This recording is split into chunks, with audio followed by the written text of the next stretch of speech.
We are continuing today, Meretz Hashem, in the fourth chapter of Shaar Habitachon, and the Mechaber is talking about over here the distinction between reward and punishment. Namely, that punishment is explicit. In other words, we know in the Torah what transgression carries which penalty.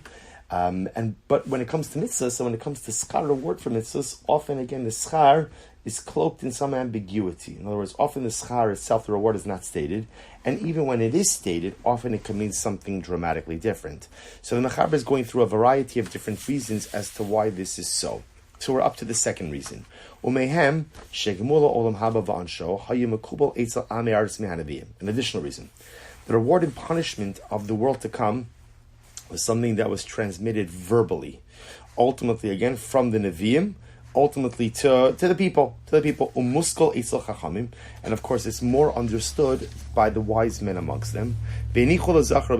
However, again, it was omitted in text, in the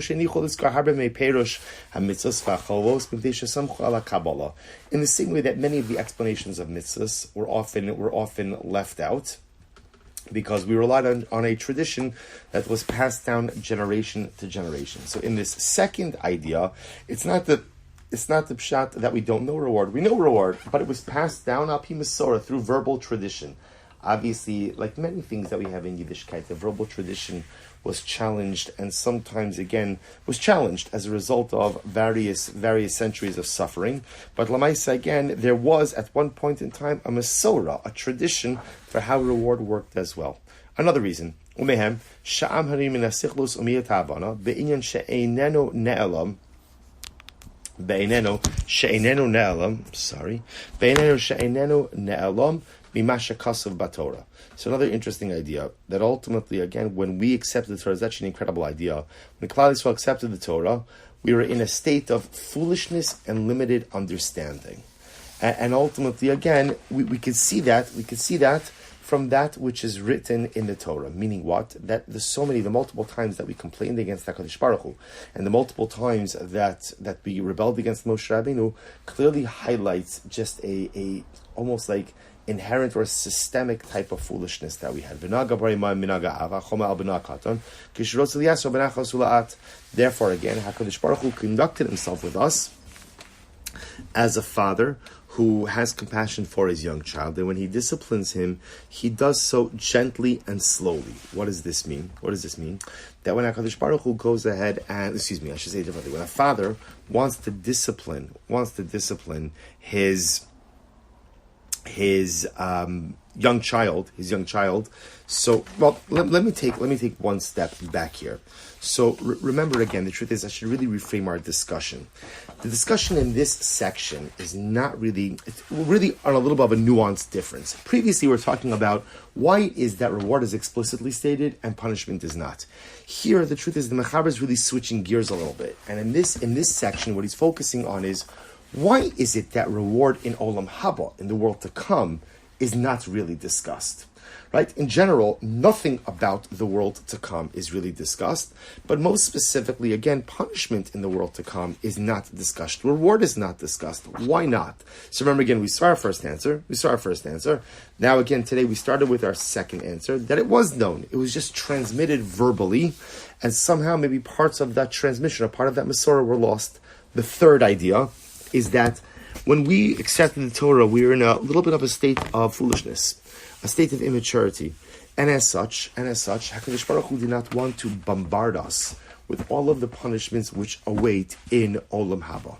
It was felt, HaKadosh Baruch Hu felt that would be too much, almost like a turn-off for Klal Yisrael, and we would not be able to handle it. Kimoshe Kasav, Kinari Yisrael V'ahevo. Va'av kishirotze alamed es beno ben arusa hachachmas asher yala b'hem alamalas hayonas asher lo yivina hana be'esei. Now listen to this. He says, when a father wants to teach his young son different types of wisdom that will enable the son to attain great levels, which the son doesn't yet understand at that particular time. So now, if the father were to say as follows, imagine the father would say, you know what, work very hard, and discipline yourself so that you could attain high levels of Torah. Imagine saying this to a young child. Son wouldn't listen to this, right? He wouldn't listen to this, he wouldn't tolerate this, because he's not holding there. However, again, when the father promises the child some immediate, instant gratification, food or drink, nice clothing, a fine chariot, right, a nice ride, good wheels, or anything like this, and at the same time, and at the same time, right, the father says that if the son doesn't work hard in his learning, the father will punish him. And punishments that will impact him immediately. For example, again, hunger, lacking of clothing, lashing, and the like.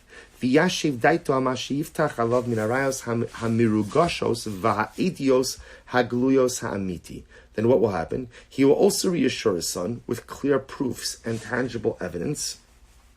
Then then the son ultimately again will be able to tolerate the discipline. In other words, what he's trying to highlight over here is, due to a lack of maturity, a child is often incapable, say differently, an immature child is often incapable of understanding the great levels that one could reach through hard work. So what does the father have to do to get through to his young son? Instant gratification. That's what's required over here. So if he explains to him, if you do good, you're going to immediately get this. You do bad, you're going to immediately suffer through this. Then the son could understand that. However, when a child becomes a young man and he becomes a little bit more intellectually mature, he will ultimately understand the true purpose in this discipline, and he will have this in mind when he's working hard. And ultimately, again, the pleasant things, right, the pleasurable things that he used to run after will now be insignificant to him. And all of this, again, in other words, the things that his father promised him when he was young ultimately won't be as meaningful to him now, because now that he's a bit more intellectually mature, he understands why he should be working hard in life. So this is the mashal. And we all know this. Every parent knows this mashal.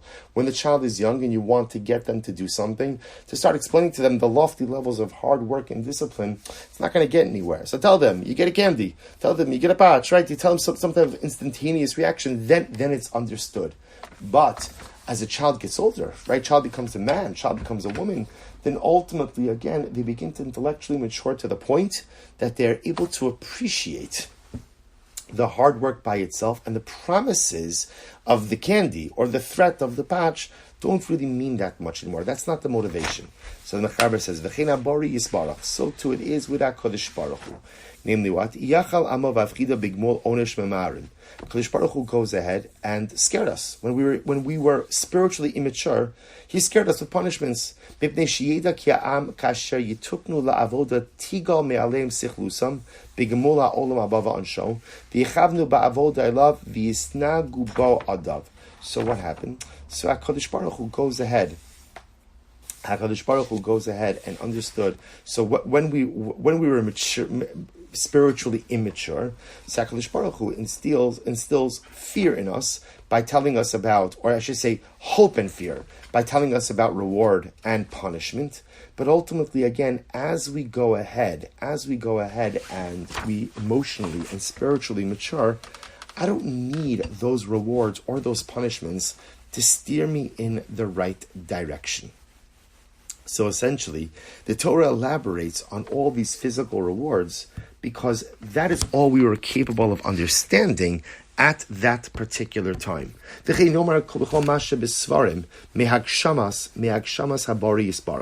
So too again, this idea. So just want to point out, the idea is like this dichotomy.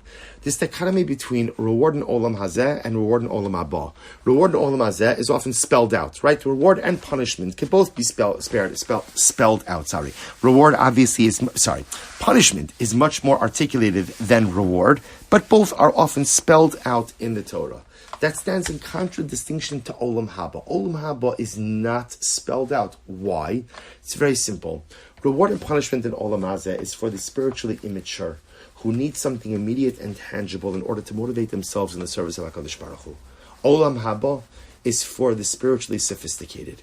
When we reach a level and we understand, I don't need those immediate material things to motivate me in divine service. I'm going to do what I'm going to do because ultimately, again, it's the Ratzon Hashem and it's the right thing to do. And the truth is, another example of this is how we describe HaKadosh Baruch Hu in physical attributes. Why don't we describe God in anthropomorphic ways having physical attributes? HaKadosh Baruch Hu doesn't have a guf. He has no semblance of physicality. Again, because for the spiritually immature mind, I need something physical to connect to. Another reason why the Torah does not discuss Olam Haba.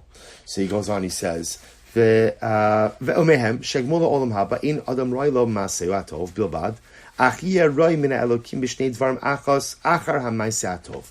There's another reason. Why doesn't the Torah mention reward and punishment in Olam Haba in the world to come?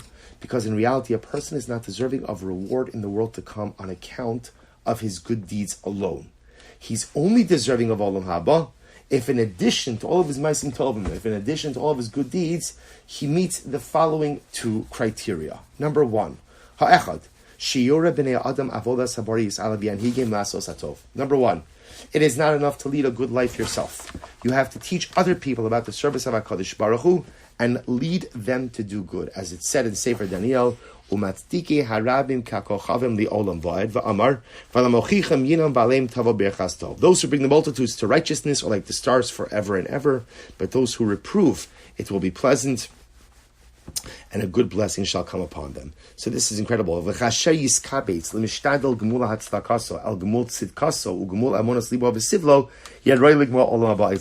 incredible. So it's only when a person has combined the merit of influencing others to be righteous, as well as being righteous himself, then ultimately, again, now by the way, and included in that personal righteousness, the Mechaber says, Gemul amunas libo v'sivlo, which is the merit of the belief in his heart and his tolerance of difficulty, either pain or poverty. Only then is he fit to receive reward in Olam Haba. So this is really an incredible idea, that here the Mechaber really highlighting this concept, that part of the reason why reward in Olam Haba is not mentioned is because it's not just about my deeds. It's about what I do and my ability to impact others. What's the second piece that ultimately, again, enables us to receive reward in Olam Haba? Vasheni, chesed me'elokim, nidava v'tova kimo shekasuv ulecha adoni chesed ki atat shalim leish kimasio. So this is incredible. Second thing you need in order to get reward in Olam Haba is, besides your own personal piety, you need chesed from Hashem.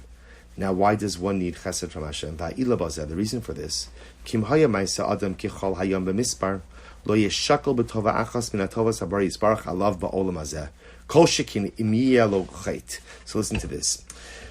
Even if a person's good deeds, right, his mitzvahs, were as numerous as the sand of the sea, ultimately, again, they would never even measure up to one chesed from HaKadosh Baruch Hu. It's an incredible statement. One mitzvah, right, any amount of mitzvahs can never measure up to one chesed from Hashem. All the more so if I don't just have mitzvahs, but I have chatoim. So if HaKadosh Baruch Hu ultimately again was exacting with me and demanding of me that I thank Him for all of the good bestowed upon me, then ultimately again all of a person's good deeds would be literally cancelled out when you take into account what HaKadosh Baruch Hu does for us. Therefore, it turns out that the reward that HaKadosh Baruch Hu gives me is not really solely for my deeds, but there is a healthy dose, ultimately, of chesed involved in this as well. So this is really an incredible idea. So in this fourth reason as to why the Torah does not mention schar and onish, why doesn't the Torah mention reward and punishment regarding Olam Haba? So here the Mechaber says something amazing. Because the Torah discusses things that essentially I control. Right? Again, mitzvahs, averos that are in my control. But reward in Olam Haba is not just about my deeds. I contribute not just about my deeds. In addition to personal piety, I need two other things. Number one, I have to influence others. I have to make a positive impact upon others. And number two, even with all that, even with my good deeds, even with my influence of others, I need chesed from HaKadosh Baruch Hu.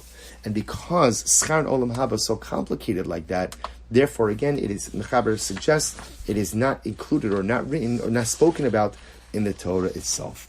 Okay, so we will stop over here for today. Shkoyach, everyone. Wishing everyone a wonderful day.